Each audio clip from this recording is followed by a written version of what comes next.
Hello and welcome to CB Talk. I am your host, Charlie Barrett, and today I am joined by Jill McCormick, the head coach of Santa Rosa Junior College Swim and Dive. And today we're going to talk about her coaching experiences during the pandemic. First off, Jill, thank you for being here.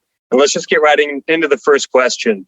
So what was your initial reaction when we had that announcement, 2 weeks to flatten the curve? And then when it became apparent it was going to be a lot more than 2 weeks, what were you thinking about the future of your program at that point in time? Well, we were actually on a bus as a team when that call was made. Oh, wow. So we were traveling down to San Luis Obispo. We were about an hour north of there. We had been in a bus together for like 6 hours. And we were really excited because this was going to be one of our biggest meet of the season to date. That was going to be the biggest meet we had so far that season. So the team was all pumped up and kind of ready to go. We were excited.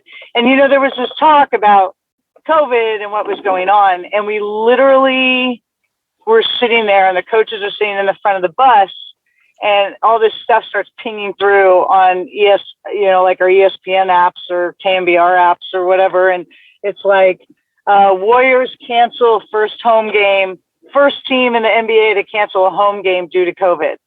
And then like 20 minutes later, Major League Baseball just canceled spring season. And it's just like bing, bing, bing. And then like NC2A is talking about canceling March Madness. And we're like, what? And our phones are like blowing up and we're not trying to panic and tell the team, but I'm like, what are the chances community college swimming is going to stay going when all the professional sports, the NC2A March Madness is being canceled? Like unlikely. So then I start making phone calls to our athletic director, to the coach at Cuesta where we're going, Cuesta College.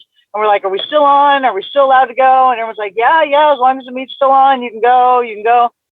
Anyways, long story short, about an hour later, it was like, no, turn the bus around, come back home. Everything's canceled. Because, at that point, that was going to be a statewide meet, and they didn't want a bunch of teams from a whole bunch of different cities and counties mingling. So we turned the bus around and drove back home.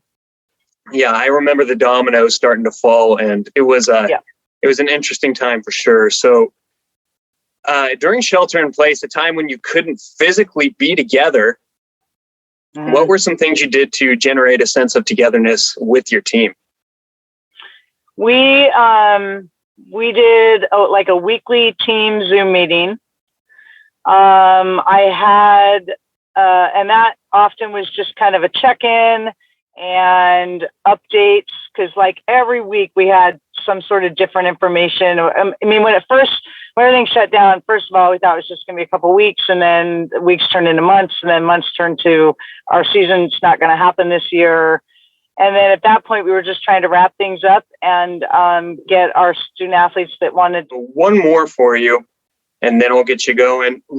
Looking ahead to spring 2022, what do you think your season will look like compared to spring 2021? How much closer do you think you'll be progressing toward a more normal season? What's it look like at this point in time? Well, I think the most exciting thing is that I've had a summer and a fall to slowly start acclimating these student athletes back to a rigorous schedule of academics and athletic training. It would have been so much harder if I had had a fall sport and we started competing in August or September. So I'm really thankful because we've really had some time to slowly build and avoid injury and just get people back up to this level of daily structure and pace and balancing. A lot of people went to work during the pandemic, especially students, because it was like the only way to get out of your house and do something. So a lot of them are still working, and so they're trying to balance work, school, and that's awesome. That's exciting for you and exciting for the athletes. Jill, that's all the time we have for today. Thank you so much for the time, and good luck going forward.